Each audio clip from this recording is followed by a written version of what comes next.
Yesterday we stopped at Dalit of Bays, but it's closer to the top. We stopped by Tani Rabbaishia. Tani Rabbaishia. You see that it's about 11 lines from the top.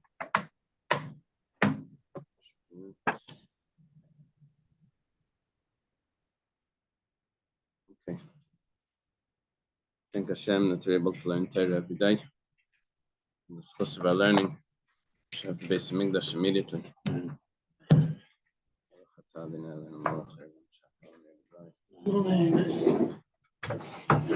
Okay, it goes like this. Rabbi Shia taught. Now, Rabbi Shia was one of the editors of the Brises. So he has his own Brisa, and later down on the page we're going to have Rabbi Chia. Rabbi Chia is the other editor of the Brises. A Brisa is a collection of like Mishnayos, but it's just not in the Mishnah. The word bar means outside, so it was like left out of the Mishnah. Non-canonized.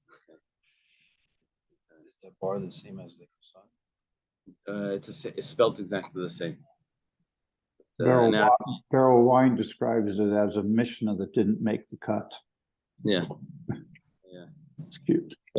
So She is a student of Rabbi. Both Rabbi Shia and Rabbi Shia are students of Rabbi. Oh, I see that. Yeah. Anyway, Rabbi Shia starts with his brisa, and he says, Rabbi Shia taught Shleishas Rabbis Nezikin. Not like in our Mishnah where there are 4 of his Nezikin, right? There's 4 categories in our Mishnah: Shar, Bar, Mav, and Hever, right? The pit and the ox and the either the person or whatever, and fire. He has 13. What are the 13? So he says, Sharmechinim. First of all, there's a watchman that's not paid. And if he damages the item, either b'pshia, maybe tries to steal it, so he has to pay for it. So that's another type of damage. But hashayel is a borrower that he's chayav on everything. Even on Einas. This is a paid watchman. A paid watchman is chayav if it's stolen or lost. The hasaycher is also a renter. A renter also could cause damage, and he has to pay for it. Basically, what we're talking about is obligations to pay for different types of damages or losses to the other person. And then we have, so far we have 4, right? Then we have Nezek Tzari Pishavas Abaishas. Those are the 5 types of payments that a person that damages another person has to pay. Only by a person damaging another person. What is that? That's if the person is worth less because he now the guy can't use his arm, or he can't be a typist or whatever. Whatever his job used to be, he gets worth less as a slave. Tsar is the pain that the person went through to get that partial disability, right? Would be nezek. Tsar is the pain. The ripa is the doctor bills. Sheves is the loss of work, and baishas is the embarrassment the person has to pay. Okay, so now we're up to 4 plus 5 is 9. Varba de masnisin. Plus we have the 4 from our Mishnah. Disability, suffering, and monetary loss. Yeah. Monetary loss means loss of work, loss of income. Abar the masnisin, the 4 of our Mishnah. So hatleisar, that's 13. So Rab Ishia has an extra 9 over our Mishnah. What's the Gemara gonna ask? Betana didan my time alaitani hani. How come the author of our Mishnah didn't list the ones of Rabbi Shia? Right, that's a classic Gemara question. If there are more, why didn't our Mishnah say that? Shmuel. We can explain this according to Shmuel, because Shmuel had a discussion. He had a machlekes with Rav. What is the meaning of mava? Right? Rav said that mava meant that it's Adam. And Shmuel said mava was Shane. That means the tooth causing damage with eating. Why didn't Shmuel say like Rav? The reason was Beniski Mammon Kamari, Beniski Gufe, like Kamari was only talking about property causing damage, not a person causing damage. And these all extra 9 are all people. It's either one of the watchmen or it's one of the payments that you have to pay if you damage another person. El Rav listening, but according to Rav, that he anyway says Adam, he has no problem listing Adam. So why doesn't he list these other 9? So Tanadam Chalmili Adam. Umar says that according to Rav, that Mav is Adam, he already listed all of them. It's all inclusive in Adam. He doesn't need to itemize all the different types of Adam. Well, Rabbi Nami Hatanile Adam. 1 second. Rabbi himself, he has the 4 of our Mishnah. He has 9 plus the 4 of our Mishnah, which makes 13. One of those 9, according to Rav, one of those 4 of the Mishnah, according to Rav, is Adam. And then he has another 9 of Adam. So what's going on? He already listed Adam. The Gemara explains Trei Gavni Adam. Rabbi Isha, what he's doing is that there's 2 types of Adam. There's Tana Adam Da'asik Adam and Tana Adam Da'asik Shar. There's a person that damages another person. That would be the Nezek Tzari Pesheves and Baishas. And then, what about Shemachinu Vashem? I'm not sure. And then you have Adam Dazik Shar. That would be the Adam of our Mishnah, where a person damages an animal. Yeah. So,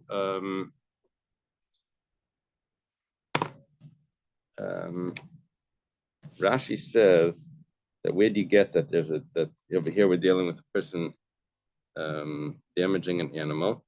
It says because in our Mishnah it says that bar, it says a pit. We're going to learn later today at the end. We're going to learn that on Hamid base. We're going to learn that a pit, if a person falls into a pit and dies, the owner of the pit is exempt from the payments. So, which means that there's an exemption of a person in a pit. So we're talking about over here when in our Mishnah, because we have also one of the items in the Mishnah is a pit, a bar. And we're talking about only damages to property, not damages to a person by the bar. So therefore, we're going to also say that all the other items, the other 3 items of our Mishnah, 4 items, the other 3 items of our Mishnah are talking about a damage to property, not damage to a person.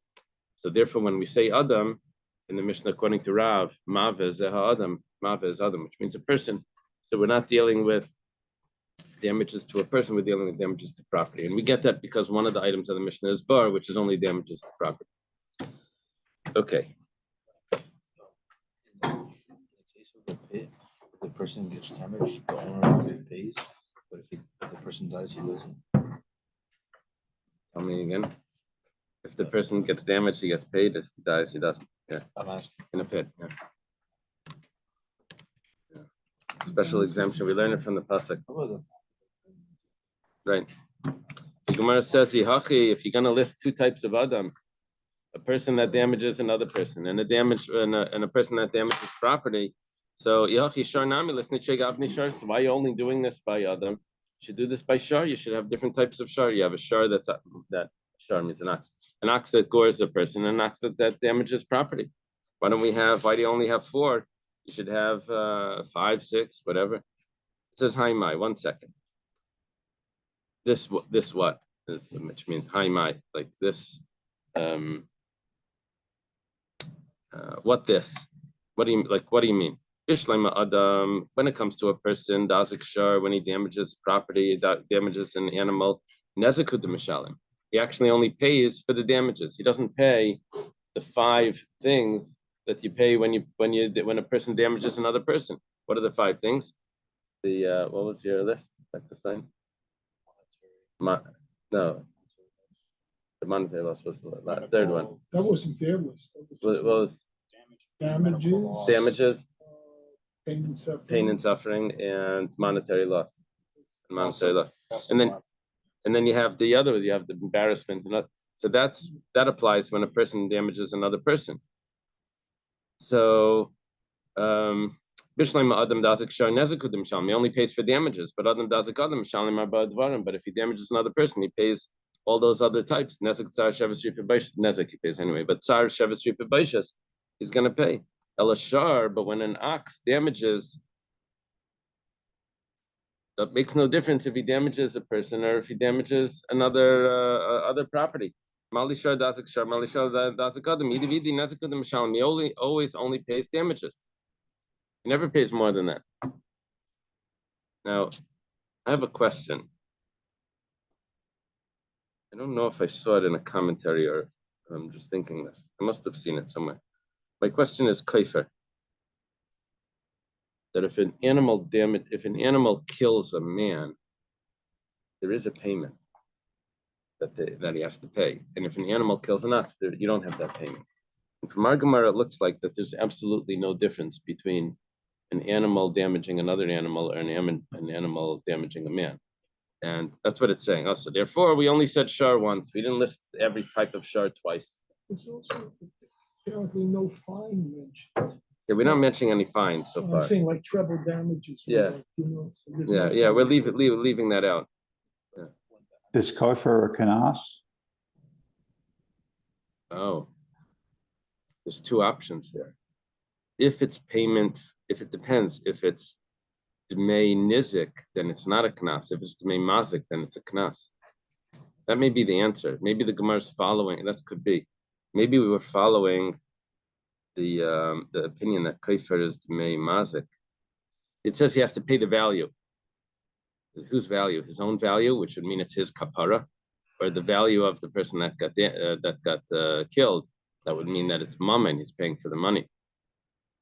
That would be like replacing his value. That could be the answer. That's very good. When the ox kills a human, doesn't it get killed also? Yeah, but that's not a payment to the person. We're talking about what he would be obligated to pay. In other words, where we're going to come out. And all of these, he has to pay for all of those damages, right? The Gemara says, 1 second. The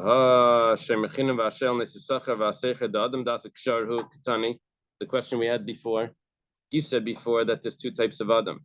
One of them is in our Mishnah, and one of them is, which is Adam Dasik Shar, a person that damages property.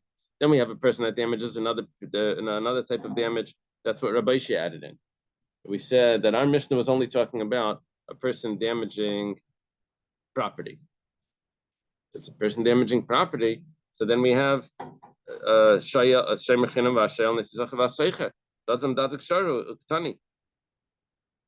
we're not asking about why doesn't our Mishnah say it.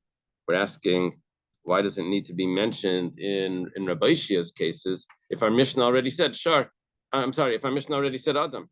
Our Mishnah says Adam, and Adam includes any type of Adam of our Mishnah, includes any damage to property.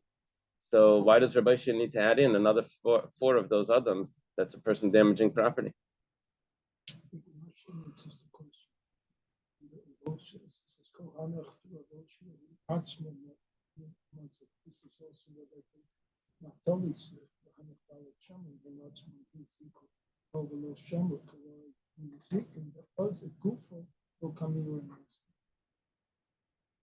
He's differentiating the two right now. If you didn't follow my Hebrew.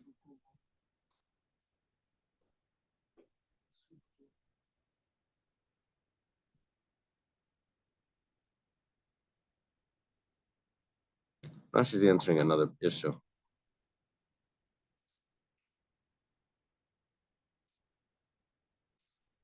Rashi's explaining that is the person by a shamer, is the person really doing the damage, or is the damage just getting done and he's responsible but he didn't really damage it because he didn't watch it properly and someone took it or something. Rashi's saying that's considered that he damaged it because he didn't guard it properly. So it is considered his damage. The watchman actually damaged it. That's what we're saying. Because his lack of watching it, it's considered on his damage. I think that's what he's saying. Right. So now we're asking that what about Shemachina Vashem Sefer? All the watchmen, that's a person that's damaging property, and we said that it's not necessary to list it because we already have that in our Mishnah. The Gemara answers Tanya Zeked to be a dime, Tanya Zeked to Mela. Our Mishnah is talking about direct damage when the person actually does it directly, and then we have that damages that come indirectly, which we said was the watchman, but he's still responsible for it. So it comes out like this. The Mishnah tells me the damages that a person causes when he's damaging property. Rabbi Shia adds in another 5 damages, not to property, but damages to another person. Then he adds in another 4 of damages to property, but the damages that are done indirectly because he didn't watch it properly. Because I might have thought he's not responsible.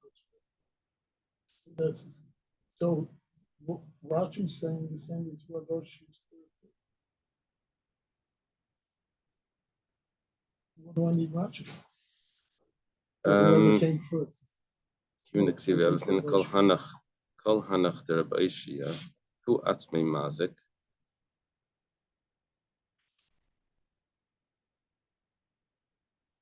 Hanach dalet sheinem hin atzmin heziko, hayav leishem karai.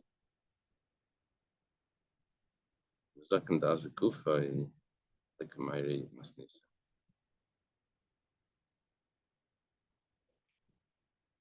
I'm not sure. Oh, wait a I'm not minute, sure. you know what? I think we have to go up to 3 lines in that. It starts with Kulo Yolof Mikroy. In other words, it's all learned from the Torah, all these things. And then he gives the answer. He says, no, why do I even need this? It's all within the finish of the Torah. I'm not sure. Okay. So Rab Oishia has 13, a list of 13, and now we do Rab Chia. Tani Rab Chia. Rab Chia has Esrim Varba Avos Nezikin. There's 24 Avos Nezikin. So we went from 4, 13 to 24. What are the 24? Meaning that this all comes from Moshe. We heard it from Probably Rebbe. Yeah. Because in the Raisa, I think it only discusses just the first 4, or at least that's in the Mishnah. So, right?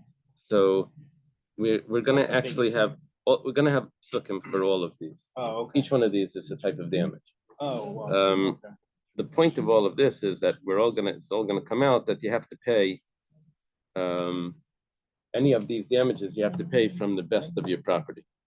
That's the point of it. If this is considered Nazikin, then what is the rule by Nazikin? That you have to pay from your best. Okay, so what are these 24? So we start off with Tashlumi Kefel. Tashlumi Kefel is if someone steals and he doesn't come back to admit on his own, he gets caught. So he has to pay double. So that extra payment also is going to go under this category of that he has to pay mimetav, that he has to pay from the, but it's called tashlumi kefil, the double payment. Then we have tashlumi abba v'chamisha. If a person steals an ox or a lamb and he either sells it or slaughters it, so he has to pay 4 or 5 times, depending on if it's an ox or a lamb. If it's a lamb, he has to pay 4 times. If it's an ox, he has to pay 5 times. 5 times the amount of its value. Yeah. It doesn't get caught. Yeah. So then. Hashem knows. Right. So what? The minute it come out. No, it's only when he's caught. It's only when he's caught. Yeah. Spiritually, it doesn't explain, but the actual payment obligation that the court can impose on him is only when he's caught. The ganav, the gazlan, and if someone steals, and if someone robs, that's the initial payment of both of those. The edim zaymimin, and what about edim zaymimin? Edim zaymimin are witnesses that testified against someone that, let's say, he owes someone money, and it turns out that another 2 witnesses come and say, how do you 2 witnesses know that that loan took place? You weren't even in town. You were with us in some other place. So you're liars. So the rule is that they have to pay what they wanted to cause, whatever they wanted to cause to this person, they have to pay. So that's Eid assignment.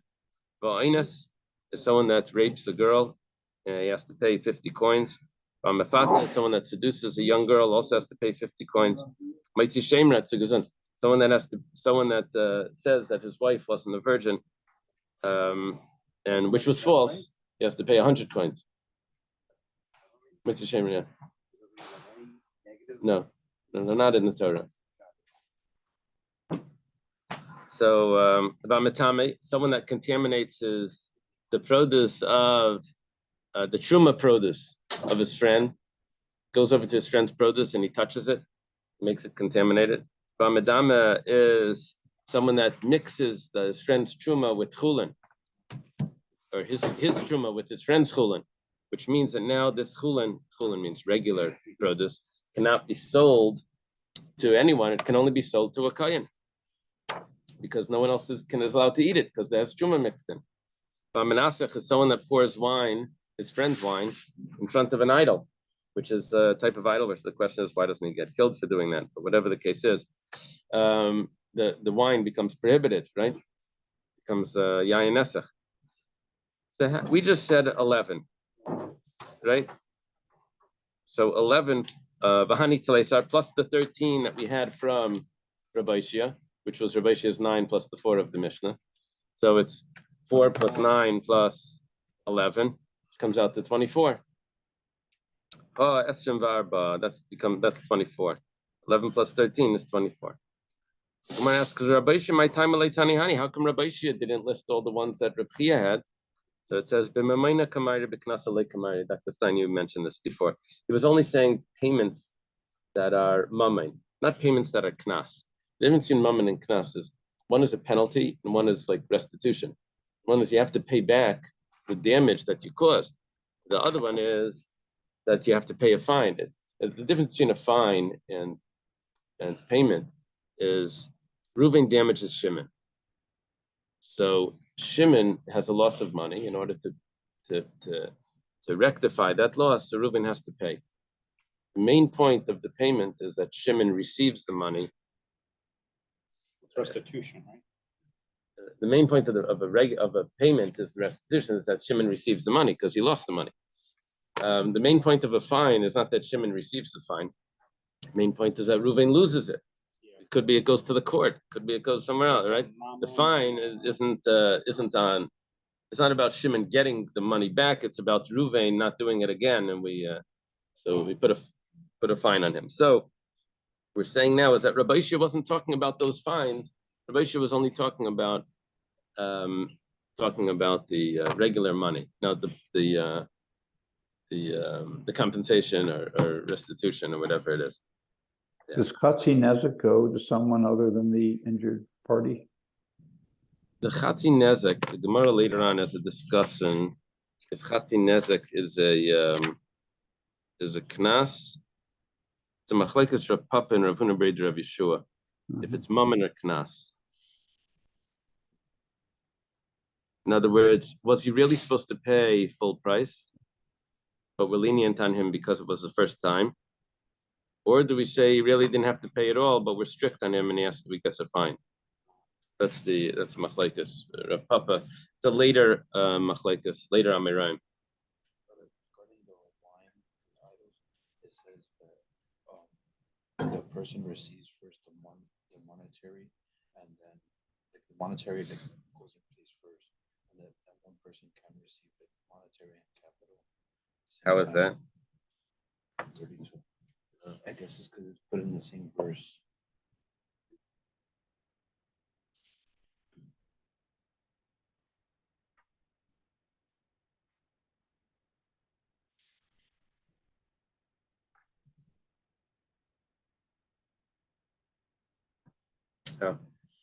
He says, they quote over here, Rashi and Gittin says that the reason why you don't have kamle b'deramine, that it should be exempt from the monetary payment when he pours the wine, is because when he stole it, he was already obligated to pay for it. Now, really, he could just give it right back. The only thing is he then goes and pours it. So when he pours it, although pouring it incurs the capital punishment, because you just served an idol, but the obligation to pay for it already came when he picked it up the first time, even before he poured it. So now that he can't give it back, they can't give it back. So we're calling that an obligation, another type of damage, because he damaged it. Now he damaged it. Okay, the Gemara asks, 1 second. You had a case over here, Tashlumi Kefil, right? You had a case of Tashlumi Abba V'Chamisha. You're talking about someone that stole and he got caught and he has to pay double. Or someone that stole and he slaughtered, he has to pay 4 or 5 times, right? Depending on the animal. But you said that you're only talking about that. You said that you're talking about knas, because Rabbi Shia would say the other ones that are mammon. Says 1 second. Ganav and Gazlan, the Mamainahu listening. We had also Ganav and Gazlan. That means the first payment. The first payment of a Ganav and Gazlan, not the double payment. The first payment. The Gazlan always pays only once. Ganav pays double. But that first payment, in other words, the principal payment, that's mammon. Why didn't Rabbi Shia have that? It says Hakatani le Shemechinam v'Ashayel. He already says Shemechinam v'Ashayel, the watchman. Now, to wait about 60, 70 pages to get into this, but what happens is that when a watchman is given an item to watch, why is it talking about a yeah, it's all mixed. Everything here is all Kulan Nazik and Chadam Masechta. All of Baba Kamma, Baba Mitzvah, Baba Basra is all. You have to learn all 3 to get the whole picture. It doesn't pay. Doesn't pay double. Just Mamona, robber. It is mammon. He doesn't pay double. Well, even the thief that does pay double, but we're talking about the principal payment. Principal payment is another type of damage that has to be paid. So why didn't Rabbi Shia list it if it's mammon? Right? He only doesn't discuss penalties, but he discusses mammon. So we're saying over here that he already said it, because Rabbi Shia had Shemechinam v'Ashayel and stuff. Now the idea is like this: that if a watchman is given an item to watch, and when it comes time to giving it back, he says it got stolen. It's called Tayan Tanas Ganav. He claims it got stolen, and we find out the truth. It wasn't stolen. It was in his safe. He put it in his he hid it in his house. So he's considered a ganav or a gasan if he says it got stolen or robbed. So that's exactly the same case. The Tayan Tanas Ganav is exactly a case of a ganav. So since we have the damages of a shemechinam and a shayel, so shayel is a problem, because a shayel doesn't become exempt when he claims that it got stolen. We're talking about he wants to be exempt by the claim that it got stolen. Who is exempt when he claims that it got stolen? Only an unpaid watchman, not a borrower. Borrower, even if he says he borrows something from someone, and he says, "Okay, give it back." He says, "No, it got stolen." So go get another one. He's not exempt anyway. We're talking about where he is exempt because of his claim. Yeah. Not holding so well. That's too much. Okay.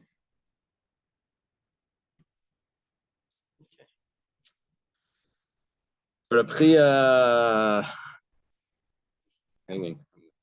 Reb Chia nami hatani le shemechinam v'ashayel. What about Reb Chia? Reb Chia has Ganav and Gazlan, and he also has shemechinam v'ashayel.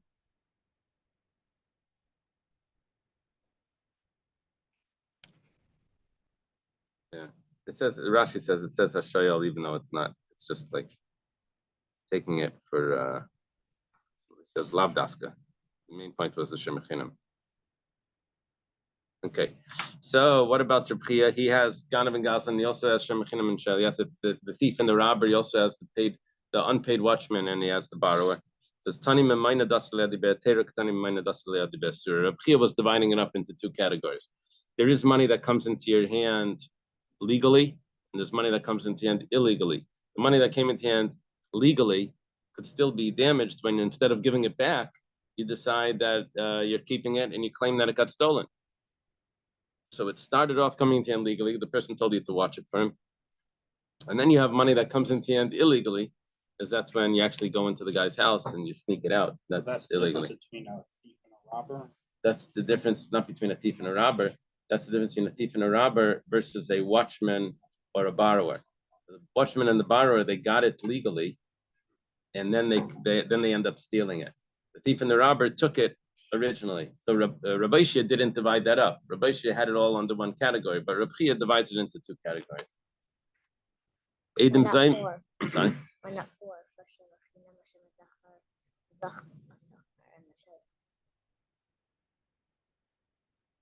Right. He divides it into 4 categories.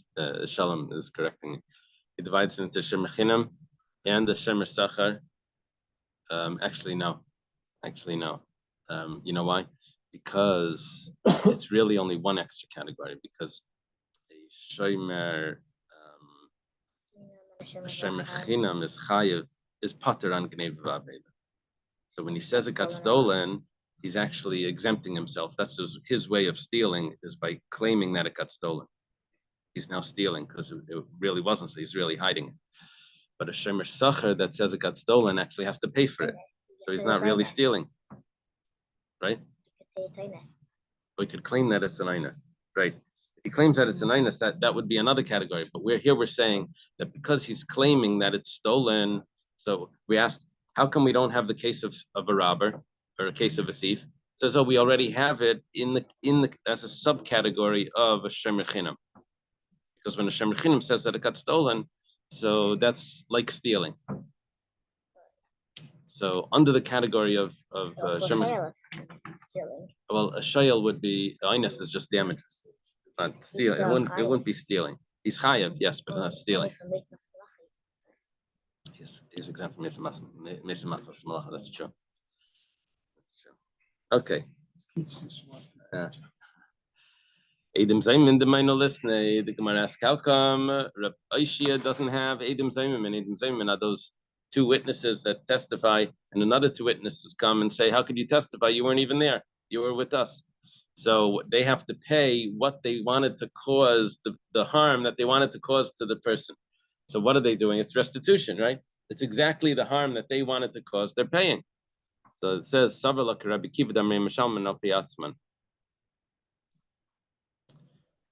Rabbi Akiva that says that they never pay on their own, which means there's a rule like this: Maida b'knas pater. If someone admits, he doesn't pay a fine.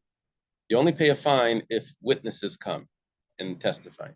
Now there's a Gemara later on. There's a Gemara. It's in Baba Kama, I think, that says Maida b'knas v'achkach ba'oedim.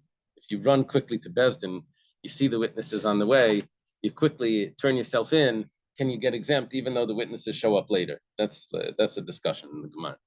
But whatever the case is, if That's just for a fine, not for a fine, it's only for a fine. If there would be a fine, like to be, you run over to the parking meter guy and you say, I parked, I didn't pay the meter, I turned myself in. Do you get exempt like that? Anyway, so right. They would get so frustrated when you put coins in the you walk down the street, put a nickel into each one. So anyway, if one court finds him guilty, but they don't extract the money from him, and then they leave the court or whatever, and he goes to another court in another town, and he turns himself in, that I was Edim Zayman over there, and I really owe $100. So Rabbi Akiva says that he doesn't have to pay on his own. He doesn't have to pay on his own. Even though he was found guilty in another court, and now it's just the getting that money, because that court never did the verdict yet of getting, they just only exempted the other person from paying because they found out that it was Edim Zayman, but they never did a verdict on him. And he goes and turns himself in, they turn themselves in, they don't have to pay, which means basically that it's a fine. Because that's a clear halacha of the difference between a fine versus a monetary obligation versus a regular payment. So that's why Rabbi Oishia doesn't say it, because he holds at Edim Zayman, he holds like Rabbi Akiva that it's a fine. I am surprised about this Gemara, because I would have thought that the Gemara would take this totally different. I would have thought that the Gemara was going to take this to, you only Edim Zayman only pay before any action is done, what they attempted to do, not what they actually did. So no one ever lost money here. It's only what they attempted to lose money, right? So if no one ever lost money and you have to pay for it, so automatically that's a knas. Why do you have to say it's a knas? Because you turn yourself in, you're going to be exempt. The taich of a knas is that there was no loss of money. Money is filling the law, is filling the gap, filling the loss.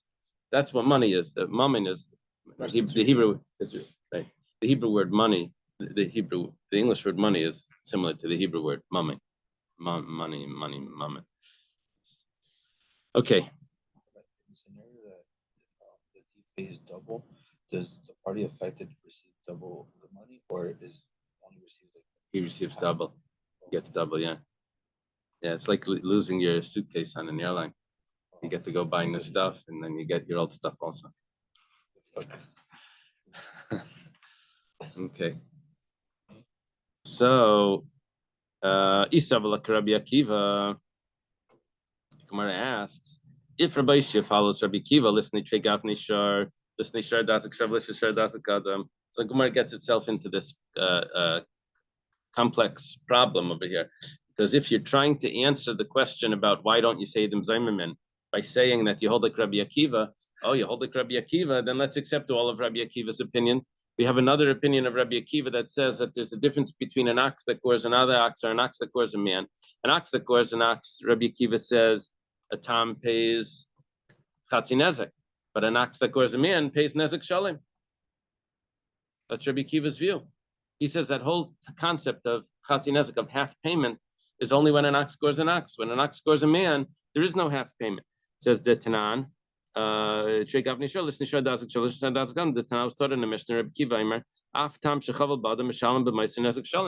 pays the extra nezek shalom. Why it's called over here extra? Because if they turned into a fight between the ox and the man, the guy takes his thing, bangs the ox to get him off him, and so if the person damages the ox and the ox damages the person, so if the damage to the person is more than the damage to the ox, then he's going to have to pay the extra damage. How much does he pay? How much of the extra does he pay? He's going to pay the full extra.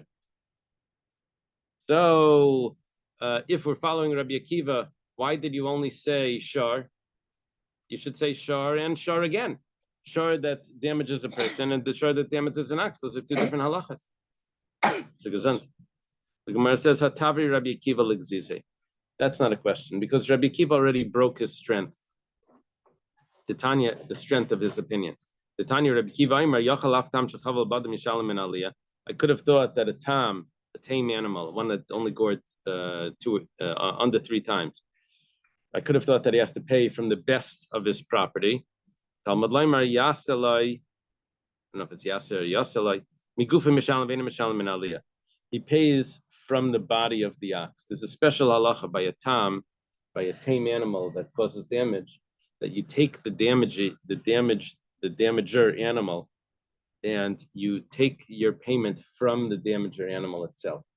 So if that animal isn't, animal sells it to a non-Jew and gives the money to the yeah, person. it doesn't have to be a non-Jew, because we're talking about not the damaged animal, but the damager animal. The damaged animal is now, let's say, worth nothing, let's say.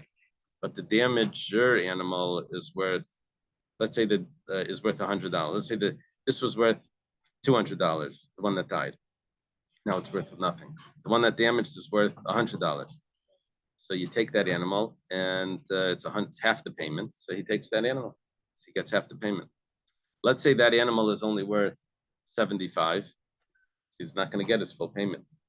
His full half. Won't get his full half, because it's called migufa. You have to pay from the animal itself. So what's coming out over here is, according to Rabbi Akiva, that if an animal gores a person, and you should really have to pay full price. It damages a person, you should have to pay full price. Rabbi Akiva says it. He says, yeah, you have to pay full price, but you can only take that full price from the animal itself, which often will not be full price. And his animal was damaged also. Well, no, now we're talking about an animal that damaged the person. Oh, okay. So it could be as damaged as well, because he damaged it. But whatever the case is, the migufa, it is possible that it's not full price. So you're trying to say that we should say 2 types of animals: one that's animal that's good, that gores a person, that's full price, even if it's a tam, and one that damages another animal, which is half price when it's a tam. Says it's not really 100% different, because sometimes it's going to come out the same. Taisvis asks, what's the difference if sometimes it comes out the same, sometimes it's going to come out different? You should say it because of those sometimes that it comes out different. Why? Sometimes it's going to be, I understand sometimes it's not going to be nezek shalim, But sometimes it will be nezek shalim. Let's place this on the top.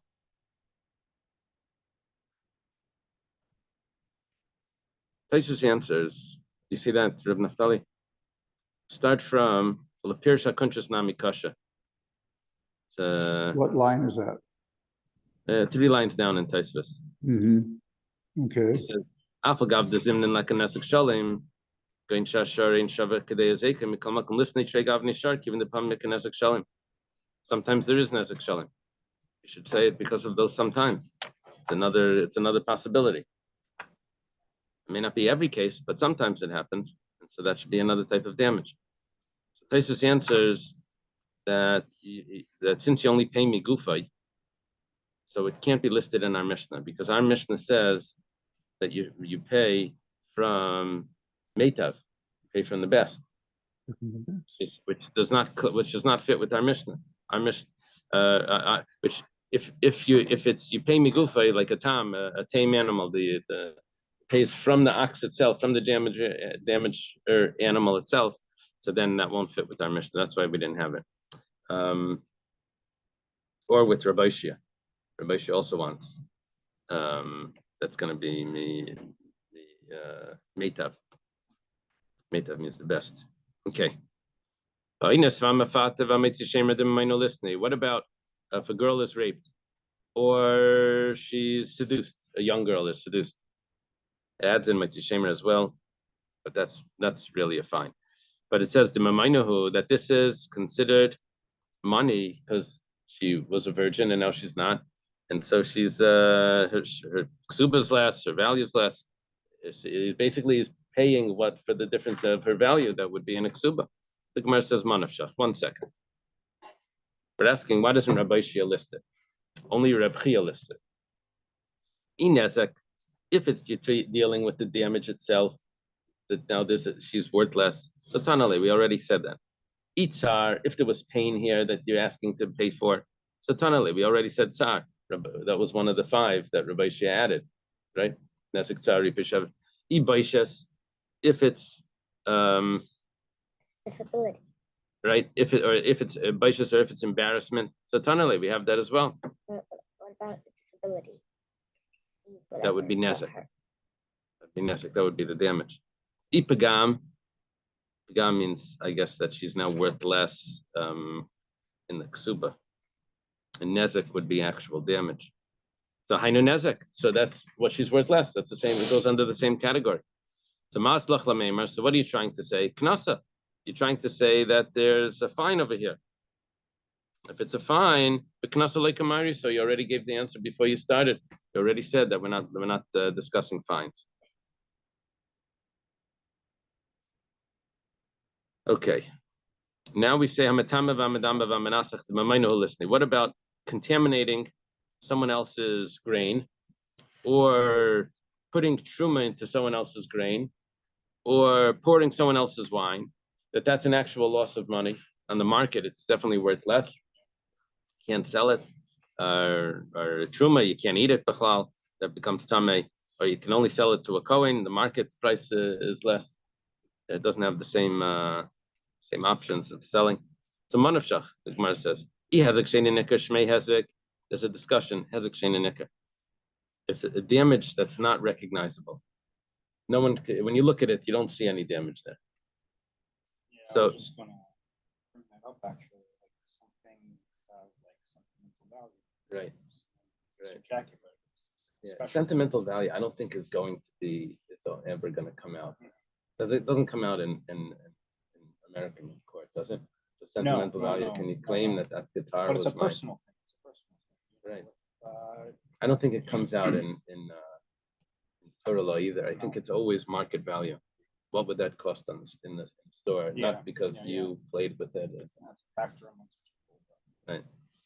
So, but hezek shein nikar is an actual loss that even in the market would be a difference. The only thing is you can't see it on the item. So is it shmei hezek? So tanalei nezek. So we already said it. What are you worried about? We already included it. If it's not in a nezek, so why over here you have to pay? If it's not a nezek, because the rabbis didn't like that you were doing this and they imposed a fine. So then if that's the case, havalei knasa. So then that's a fine. That's a penalty. B'knas like Kamari, and Rabbi Shia doesn't list penalties. Okay, so that's a good explanation. It must be that Reb Chia holds that a fine, a damage that's not recognizable is not considered a damage because the Shmei Hezek Atanale Nezek. If Reb Chia would hold that a Hezek Shein Nicker, a damage that's not recognizable, is considered a damage, so why does he have to list it twice? We already said damages that you have to pay for damage. So Gemara answers, it's not a proof that it's a penalty. It could be that really it's actually money. It's a real obligation. The only thing is he listed two types. He listed Hezek Nicker and Hezek Shein Nicker. He listed both types. Remember that there was a book by Marcus Lehman, Rabbi Joselman of Rosheim. It's a very good book. Did you read it, Sean? Do you read books? So try to find this book, Rabbi Joselman. It's a good book. Years ago it had 2 volumes. Could be now it's 1. And in one of those books, so there was a guy that was trying to burn the Talmud. He said he was a apostate. He converted. He was a Meshumad. He was a Jewish guy that he became a Christian and saying that the Talmud has all these bad things. So it got in the book. This fellow Ruchlin was a Christian scholar, so he protected the Talmud. Anyway, so in there, the guy was saying, they asked him, "You know the Talmud?" He says, "Yeah." He says, "Okay, what's a Hezek Shein Nicker?" So he says, "Oh, those Jews, when they do a damage, they just put a bowl on top of it or something, and you can't see it, and they say that they don't have to pay." Anyway, I told him, "No, that's not a Hezek Shein Nicker." So it means not recognized. Hezek Shein Nicker is that it's a damage, but it was because of a ruchniya thing. It became tamei or something. Okay. So What can we learn in animals like it wasn't called a trait, but you didn't know it was, you couldn't see it until afterwards, like God kosher. That's not. I don't think so. That's because it's not. But even if it is a hezek, but it actually changes something in the physical animal. It's here we're talking about there's no physical change. I get why the author of our Mishnah only says that there's 4 because he's trying to say that we're not listing the ones for Rabbi Shia, which are 13.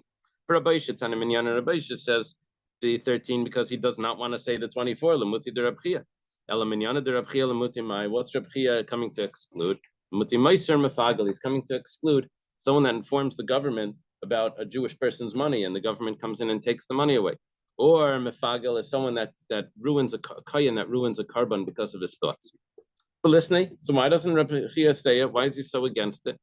We can understand why when the kayan ruins the carbon, he has the wrong thoughts on the carbon, because we're not dealing with karbanis. We never mentioned anything about sacrifices.